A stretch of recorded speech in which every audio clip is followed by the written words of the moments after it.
Come home early. Our son got injured and is in the hospital. I'm on a business trip. Don't talk nonsense. The voice on the other end of the line was my husband, the father of our dear son. I was hoping to get him to come home because it was an emergency. When Jim realized his father wouldn't be coming, he put on a sad face. But in the next moment, he pointed at the television with a surprised look. Look, it's Dad. He's home.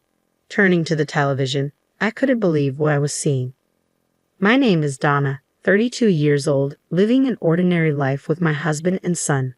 Mike and I met through work. We were from different companies but often collaborated as business partners. After he asked me out, we dated for 2 years and got married when I was 27.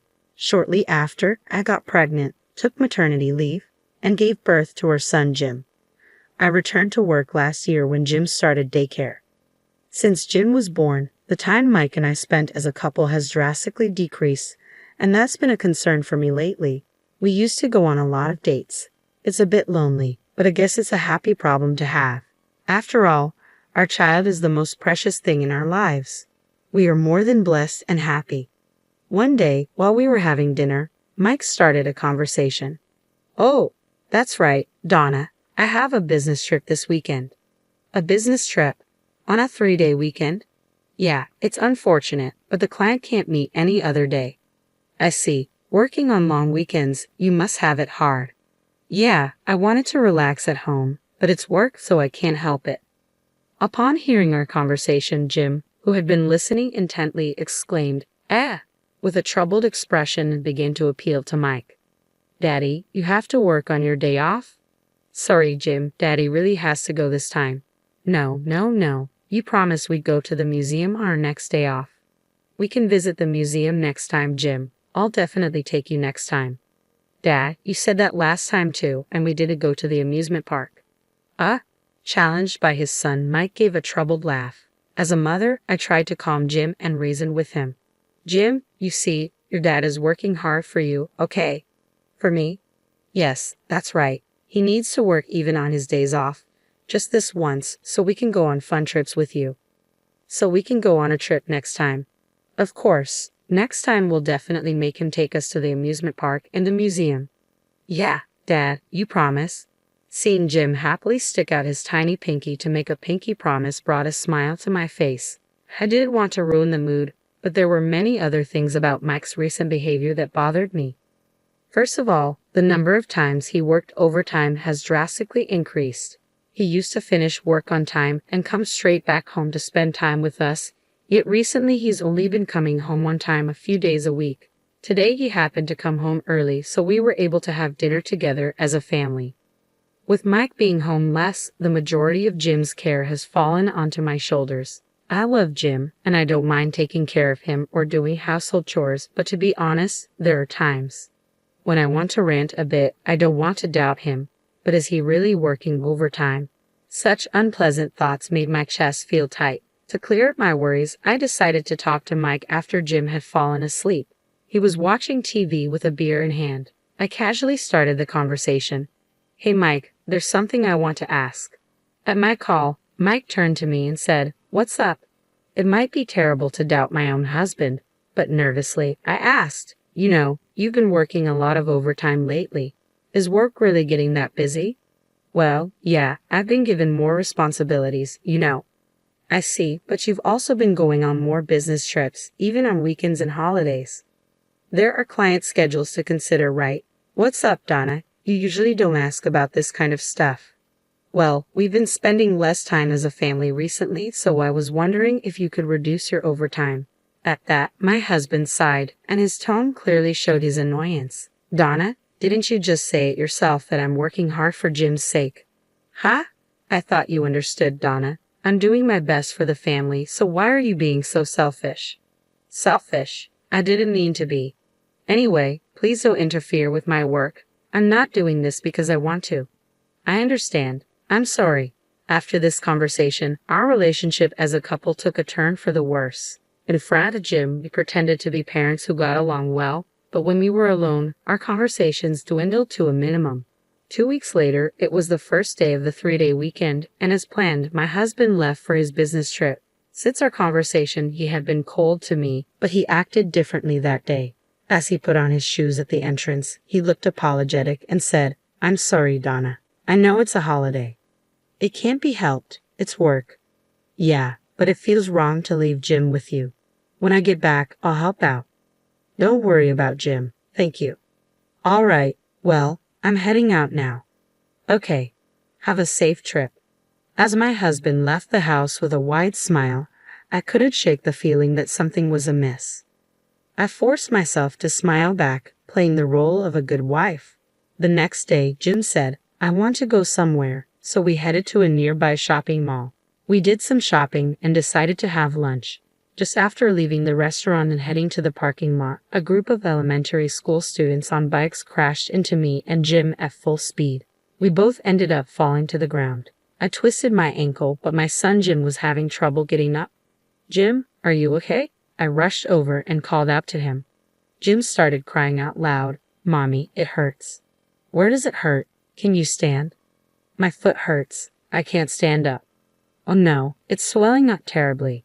The way he fell must have been bad. His ankle was visibly swollen. From the looks of it, it was probably broken. I gently helped him sit up and rubbed his back. The elementary school kids who bumped into us looked stunned and dazed at the scene. For the time being, I took their parents' numbers and sent them home. I carried my son to the car and rushed to the nearest general hospital. Even while we were waiting for our turn at the hospital, Jim was continuously crying, probably due to the pain. "It's okay, Jim. Mommy's here." Even though I said so, Jim had never experienced a major illness or injury before. Even adults suffer badly from a twisted ankle, so it must be even worse for Jim. With sobbing mixed into his continuous crying, all I could do was keep comforting him. An hour later, we were finally called in for a checkup. The X-ray results confirmed that Jim's ankle was indeed broken. However, thanks to the cast, his expression seemed somewhat relieved. Now, what to do next? Mike is on a business trip and my parents live far away, so I can't rely on them. I still have to go to work, but I can't leave my son home alone with a broken ankle. I contacted my workplace and arranged to work from home for a while. For now, I should call Mike. Mike, who answered the phone after a few rings, sounded annoyed as if the call was an interruption and bluntly asked, "What do you want?" Even though I was irritated by Mike's attitude, I explained the situation. We were hit by a bicycle in the parking lot at the shopping mall. Jim broke his ankle. We got it casted, so he seems a bit relieved now. Mike responded. "And? What do you mean, and? Don't you have anything else to say? Aren't you worried? It's just a broken bone, right? He'll be fine if he rests." "But you don't have to say it like that. I'm busy. Don't call me over the smallest thing." Thinking about Jim, I knew I was asking a lot, but I pleaded with Mike anyway. "I'm sorry, but is there any way you can cut your business trip short?" "What? What are you talking about? That's impossible. But with Jim in this condition, I can't even go shopping. I can't cook either." "I don't care. Take him with you. He has a fractured ankle. How do you expect me to take him?" "Come home early because our son got injured and is in the hospital." "I'm on a business trip. Don't talk nonsense." He snapped and hung up on me. The tone of the disconnected call echoed in my ears, and a feeling of emptiness overwhelmed me more than anger or sadness. "Is your business trip that important? We're having an emergency, and yet he talks to me like that. Now I can't even do my house chores." I decided to ask for help from my mother-in-law, who lives 30 minutes away by car. When I called her, she said, "I'll be right there." In the meantime, I waited with Jim, watching TV. While we waited for my mother-in-law, I told Jim that his dad couldn't come home. "Jim, Daddy can't come home because he's busy at work."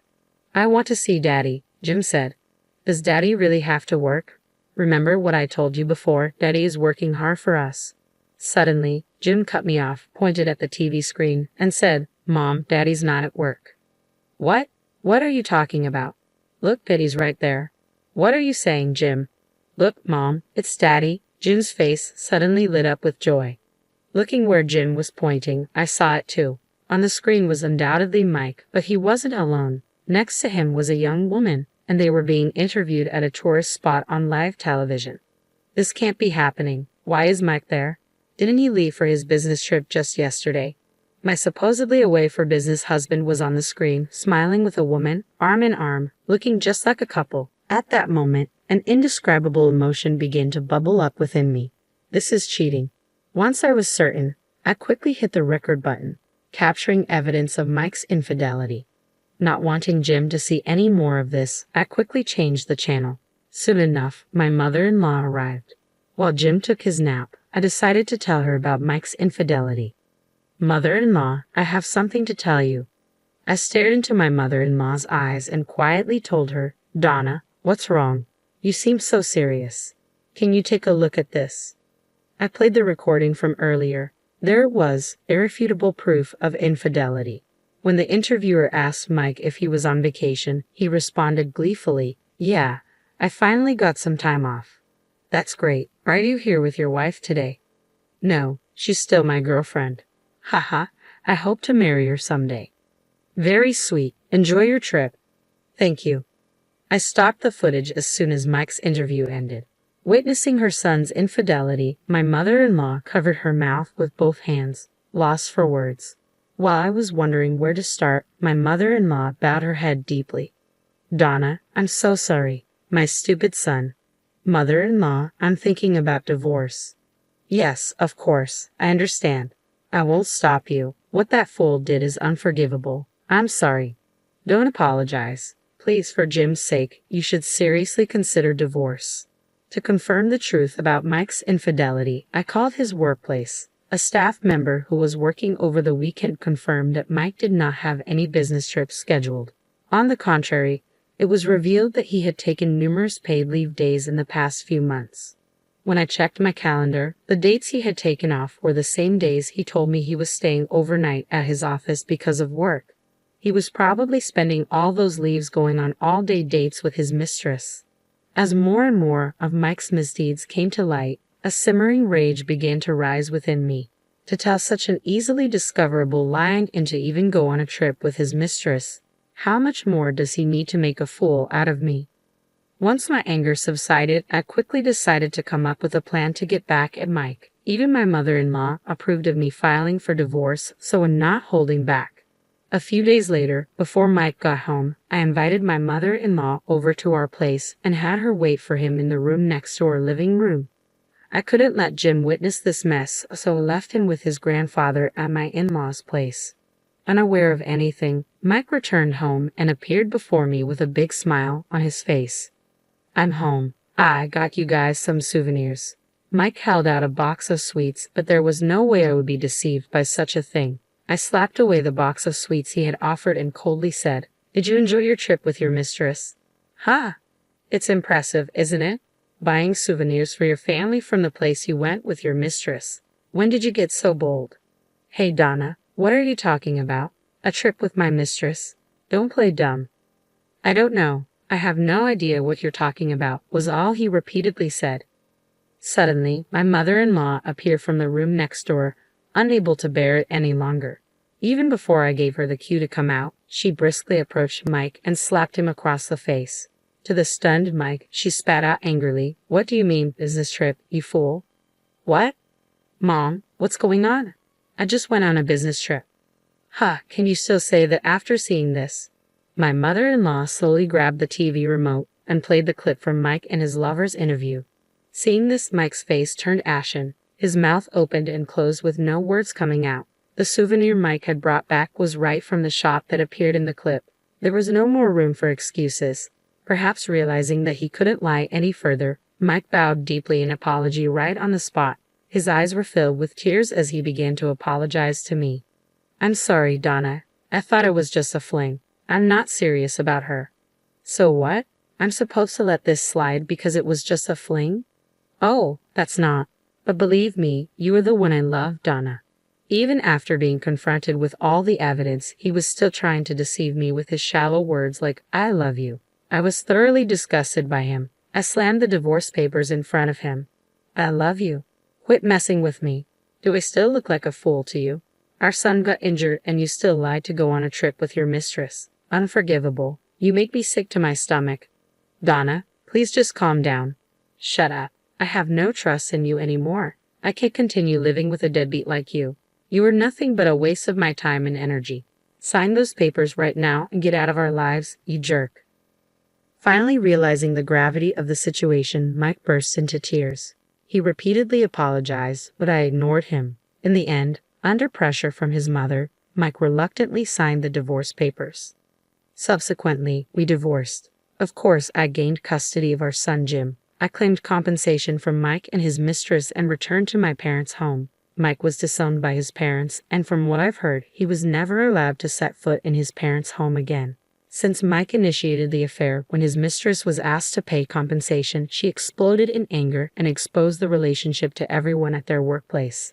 As a result, Mike was demoted to a dead-end department, and the woman, who had been a temporary employee, was let go and dismissed from the company. Mike's salary dropped significantly, and now he seems to be just getting by. He probably won't have the luxury to entertain women in the future. As for me, I am living a peaceful life with Jim at my parents' home. I haven't explained the reason for parting with Jim's father to him yet, but I know that one day I will have to talk about it. Until then, I want to cherish my time with Jim.